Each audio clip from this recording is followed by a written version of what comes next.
The Museum of Discovery and Science is proud to bring you Wise Bodies, presented by AIDS Healthcare Foundation. Back in '89, I was in prison in Alabama for cultivating marijuana and just living a crazy lifestyle. And they informed me that I was HIV positive. I am 46 years old and I've had HIV since '93. So I was born with HIV. I've had it my entire life. At the age of, I think, like 2, I started taking medication.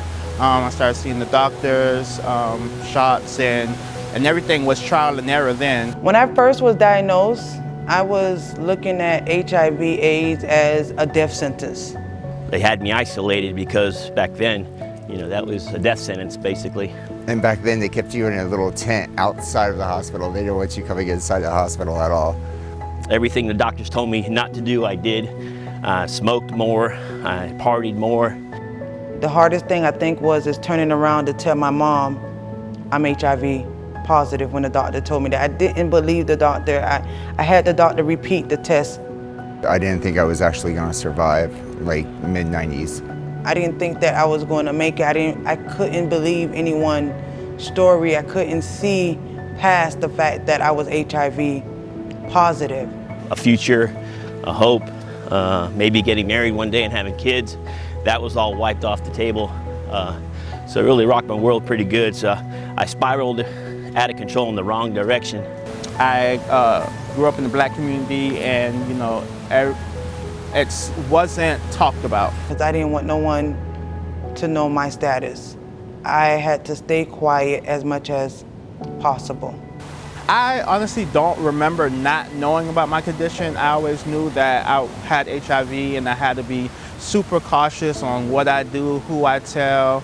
My stepmother and her mother had paper plates for me and I had different dishes. I've been in a couple of situations where I've experienced discrimination because of my condition. Like, we love you, but we don't want the AIDS from you, kind of deal, and a lot of ignorance. I would not let someone use my restroom without having Clorox wipe. I just took it as, you know, they're unaware and I never held a grudge against them for treating me a certain kind of way. I did not know nothing about HIV. I got my AIDS diagnosis in 1997, and I'm still here.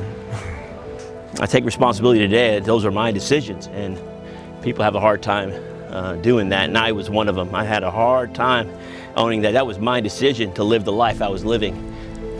And I'm here, and it's just something that I deal with on a daily basis. That's it. I'm a mother that gave birth to a child that is HIV negative. My responsibility is not to give something to somebody else. That's my responsibility. It's just pushed me to go harder and stronger and achieve things that people said I couldn't achieve when I was born. Today, life is great. I'm married to a beautiful wife. I have a beautiful daughter. My wife does not have HIV. It took me many years to educate myself, educate others, my family members. It's not a weight on my shoulder anymore. I'm free. I'm free by speaking out.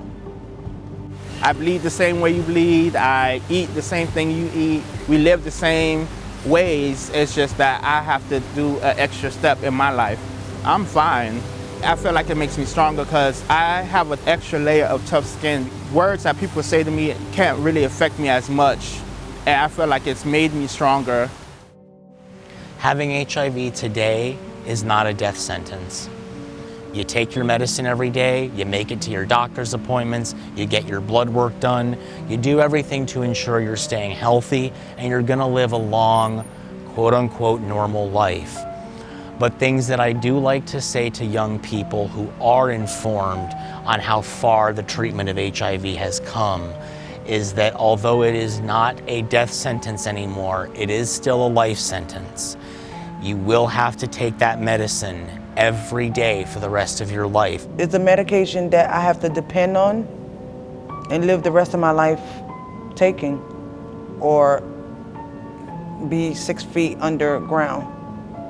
So it is something to still take very seriously and do everything you can to prevent yourself from contracting it. If I could help anybody out there, it would definitely be go with the winners. Go with people that you see that have what you want.